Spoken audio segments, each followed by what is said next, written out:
为我是 NBA 的球迷，那大家也知道最近是没有 NBA 比赛可以看的，那这个过程真的是相当的苦闷，所以想到来做30队的队徽，来疏解一下这个苦闷。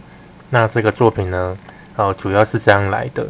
怎么做呢？我们继续看下去。3D 的建立不会太困难，但是需要花蛮多时间的。那这边大家不用担心，我已经把30队的队徽全部都做好了。你就进去点选你想要的去做制作就可以了。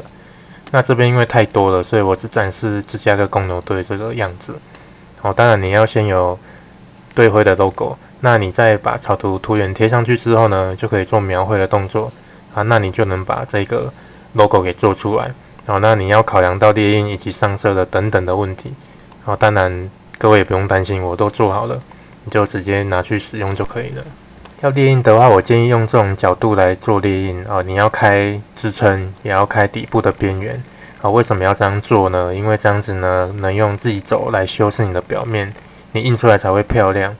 如果你把最大的底面当底的话，这样印起来通常是不漂亮的。你后面在涂颜色会蛮辛苦的。好，那我就建议这样子做。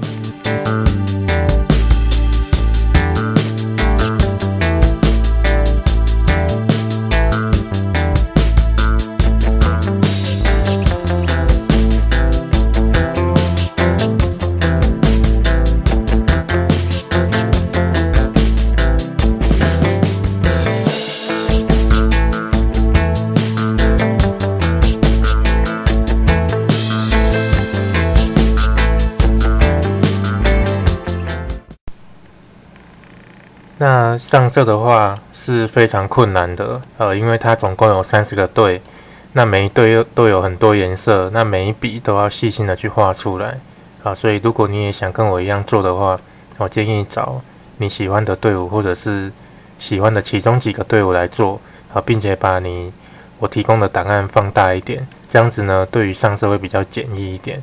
好，那我们就继续看下去咯。